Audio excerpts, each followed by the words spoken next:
Welcome back. In this video, we will go over the histology of the thick skin and the thin skin. This is a 44x magnification in the thick skin. We find the thick skin in the soles of the feet and the palms of the hand. Let's identify the layers of the skin. First, we have the epidermis, which is this entire part. In the epidermis, we have the epidermal ridges right here, which allows our hand to grip better, and it forms the fingerprints.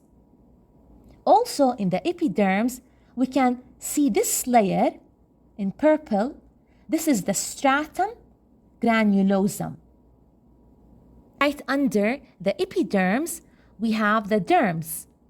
We can see the dermal papilla, which forms the wavy boundary between the epidermis, the stratum basale in the epidermis, and the dermis.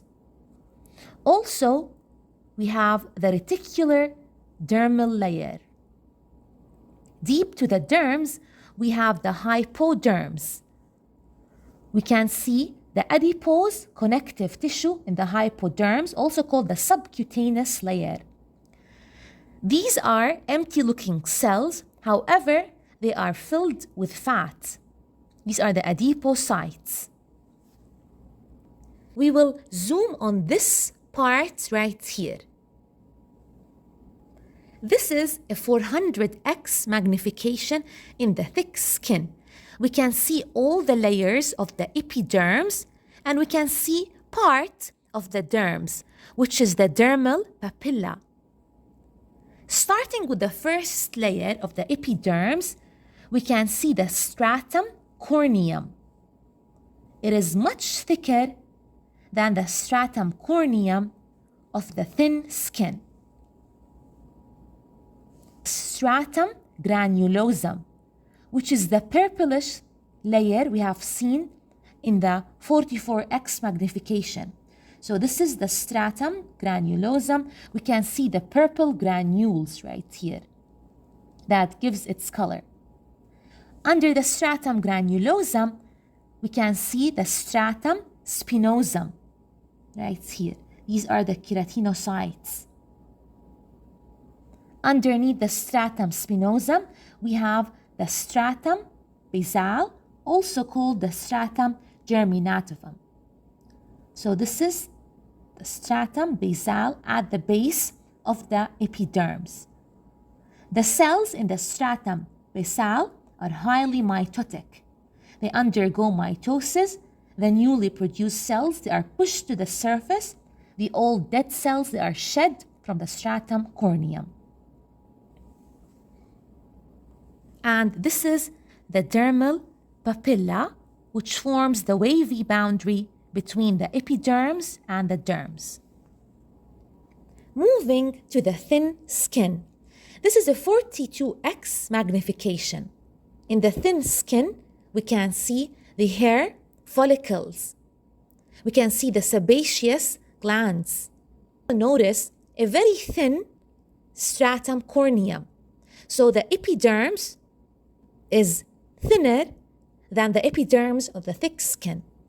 Thin skin, where we find it everywhere else in the body except on the palms of the hand and the soles of the feet. So this right here is the epidermis. This is the dermis. In the dermis, we find right here, that is the hair follicle. We also find the sebaceous glands. Because the thick skin is hairless, we don't have any hair follicles. And this entire layer is the hypodermis, where we find the adipose connective tissue. So this is the thick skin, that's the epidermis, whereas this is the epidermis of the thin skin. This is the dermis right here, that is the dermis. We can see the hair follicles right here, the sebaceous glands, where we can't see them in the thick skin, and This is the subcutaneous layer. We have it right here. This right here is 1200x magnification in the thin skin, in the epidermis in specific. So let's go over the layers of the epidermis. First, we have the stratum corneum. Notice the difference in thickness between the stratum corneum of the thin skin versus the stratum corneum of the thick skin. Right underneath it, we have the stratum granulosum, right here. Right underneath it, we have the stratum spinosum. And deep to the stratum spinosum, we have the stratum basale.